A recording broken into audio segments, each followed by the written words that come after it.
Dear ladies and gentlemen, there comes a time when enough is enough. A time when you stop blaming your past, your pain, your parents, and your patterns. That time is now. You're young, not just in age, but in potential. And youth isn't about the number of candles on your birthday cake. It's about the fire in your soul. But what happens when the fire starts dying because you're too distracted, too discouraged, or too disobedient to your calling? Stop wasting your youth. Don't waste it trying to fit in when you were created to stand out. Don't waste it chasing people who don't see your worth. Don't waste it scrolling through other people's lives while yours is passing you by. God didn't give you breathe so you could just exist. He gave it so you could live boldly, love deeply, and lead courageously. You're waiting for a sign, this is it. You're waiting for permission, you already have it. You're waiting to feel ready, you never will, start anyway. You are the answer to someone's prayer, the breakthrough in someone's storm, the light in someone's darkness. But not if you waste your energy on things that were never meant to define you. The world doesn't need a copy of someone else. The world needs you, fully awake, fully alive, fully you. So today, make the decision. No more wasted time. No more delayed destiny. No more living small when you were born for impact. Your youth is not a trial version. It's your launch pad. So get up, show up, and don't waste another second. 10 key points from the speech. Youth is potential, not just age. Stop trying to fit in when you're meant to stand out. Don't chase approval. Live from purpose. Time spent comparing is time wasted. You already have permission to start. You are someone's answered prayer. Living small doesn't honor your calling. Delay is often disguised disobedience. This is your moment, not your rehearsal. Your youth is not random.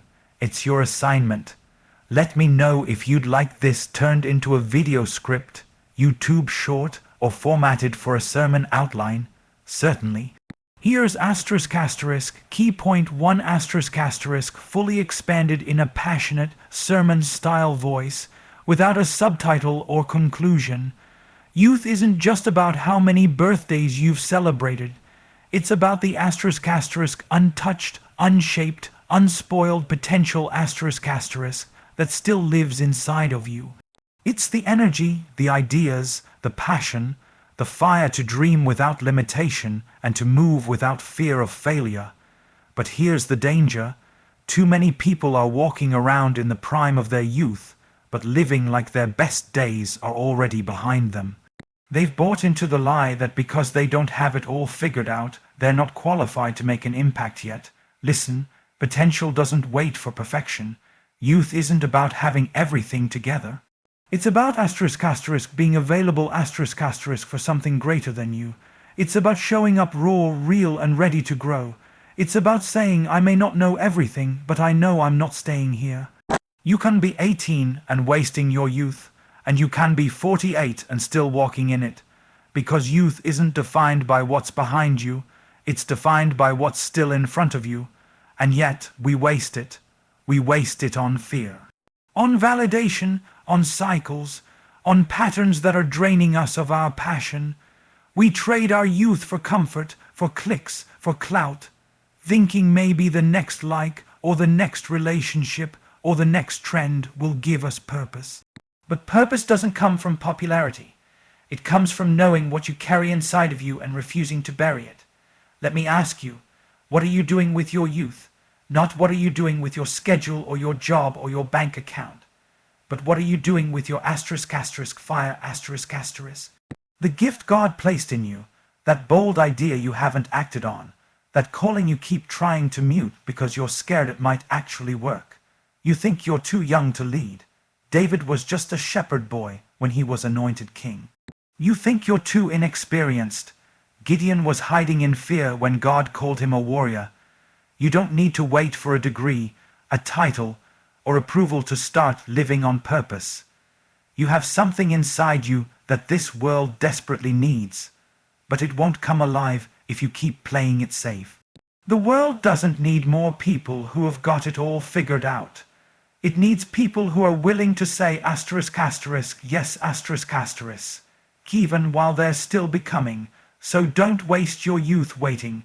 Don't waste your youth wandering. And please, don't waste your youth worrying about what everyone else thinks of you. Because every second you spend distracted from your purpose is a second the enemy celebrates. He doesn't need to destroy you if he can distract you. But the moment you recognize that your youth is your power, not your weakness, you become unstoppable. You are not empty, you are not late, you are not lacking. You are full of potential and it's time to pour it out. Certainly, here's key point 2 fully expanded in a bold, emotional, and motivational tone without a subtitle or conclusion. Some of you are spending the best years of your life trying to shrink yourself to fit into places you were never meant to belong. You're toning yourself down to be accepted by people who don't even know who they are. You're dressing a certain way, talking a certain way, thinking a certain way, living a certain way, not because it's who you truly are, but because you're terrified of standing out. But here's the truth, you weren't created to blend in. You weren't made in the image of everyone else, you were made in the image of God. That means you were crafted with uniqueness, built with boldness, designed to disrupt the pattern, not repeat it. The reason you feel the tension inside when you try to be like everyone else is because your soul knows you're lying to yourself. You weren't wired for imitation. You were born for impact And impact doesn't come from copying someone else. It comes from fully stepping into who God created you to be. Fitting in might feel safe, but it will suffocate your purpose.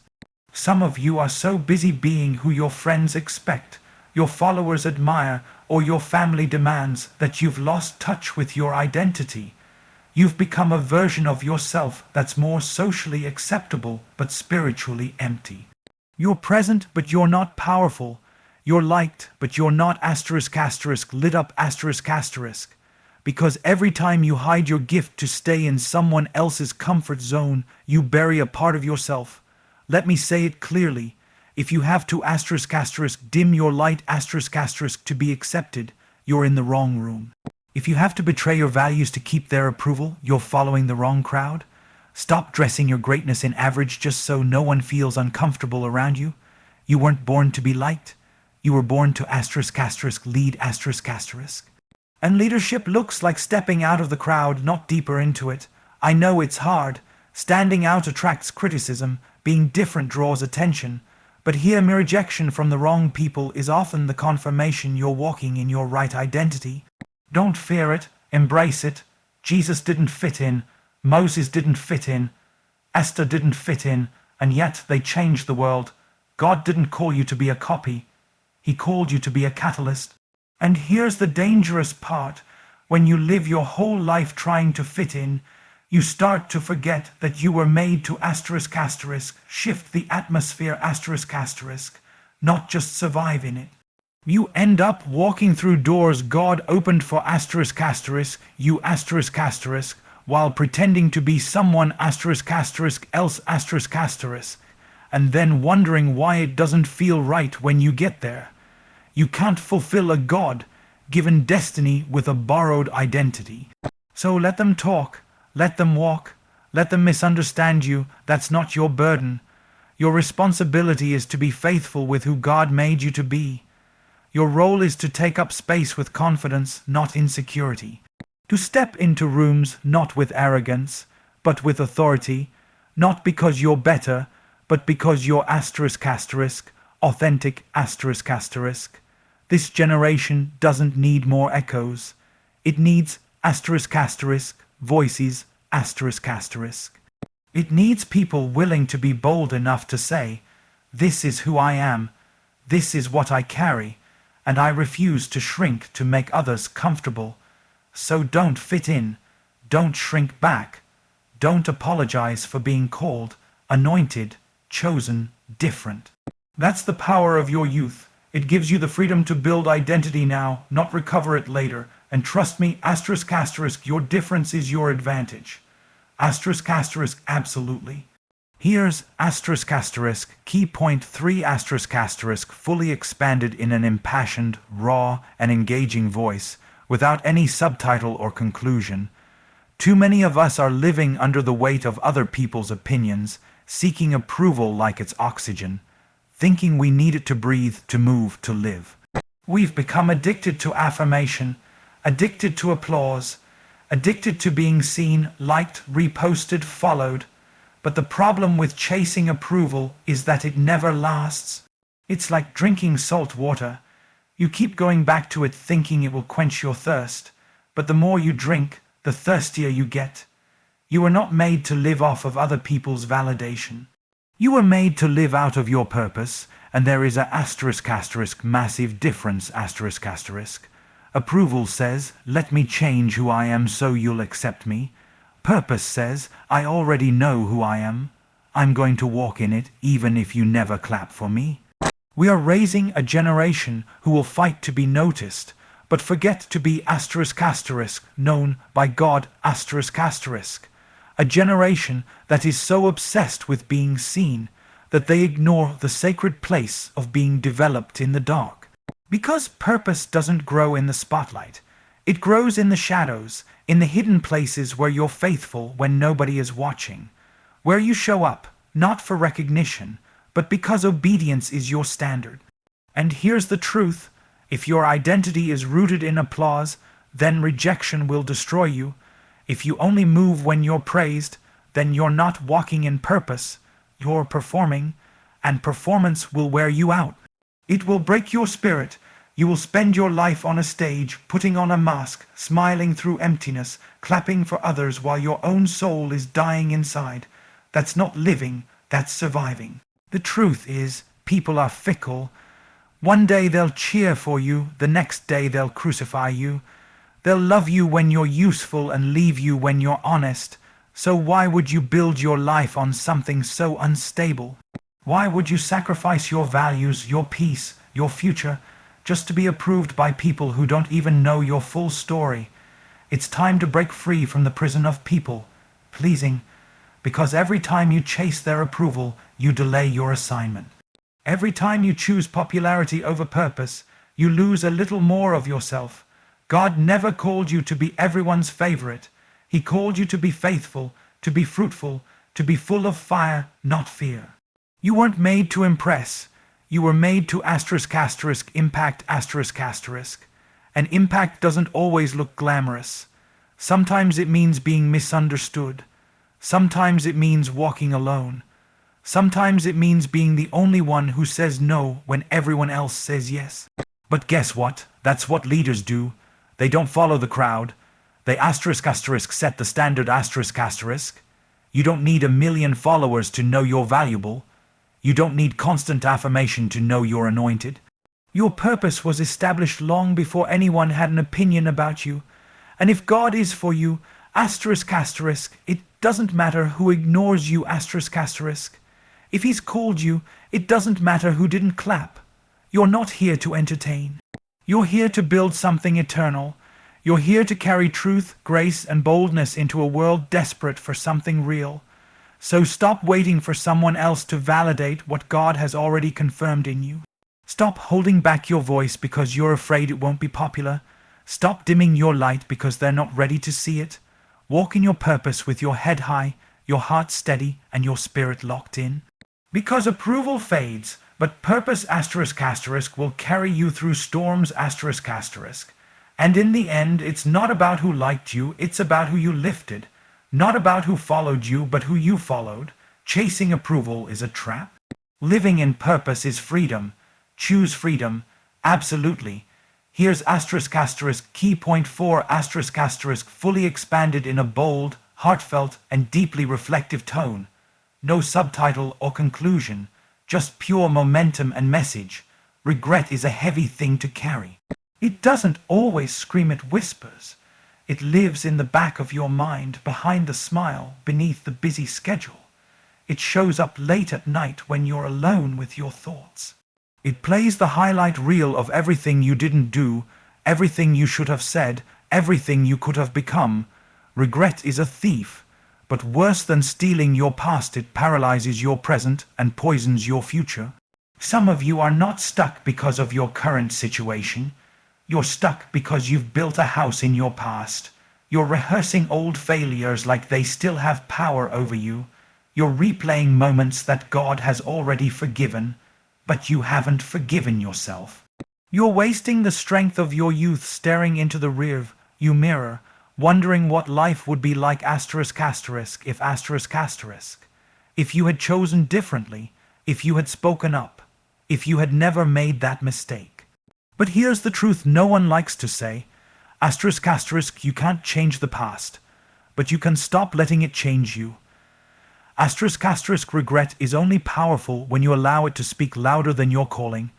You've been carrying a story of shame, but God has been writing a story of redemption. And you'll never walk in the next chapter until you're willing to close the last one. You can't rewrite history, but you can redeem your time. You can choose today to stop dragging yesterday into today's decisions.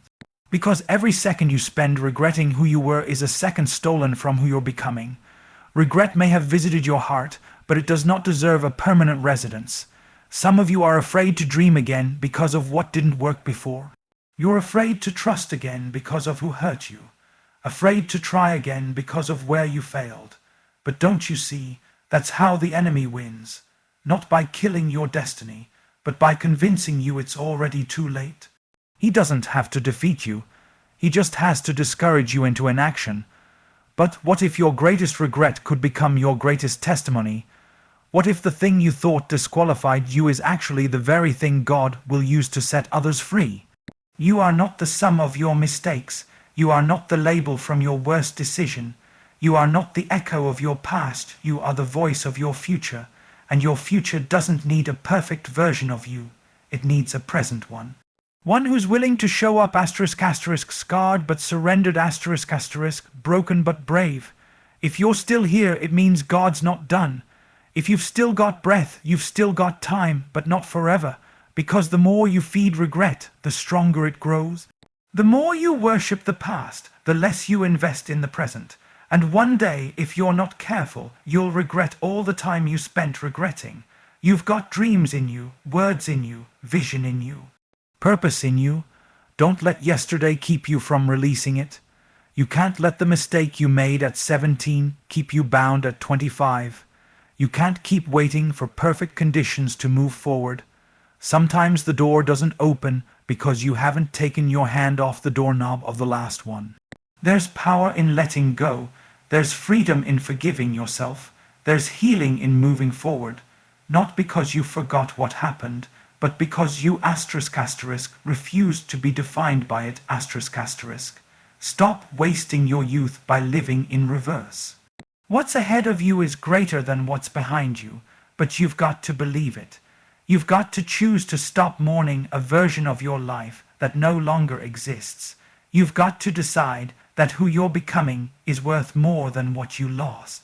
So shake off regret, stand up and take your place, not as who you were, but as who you're called to be.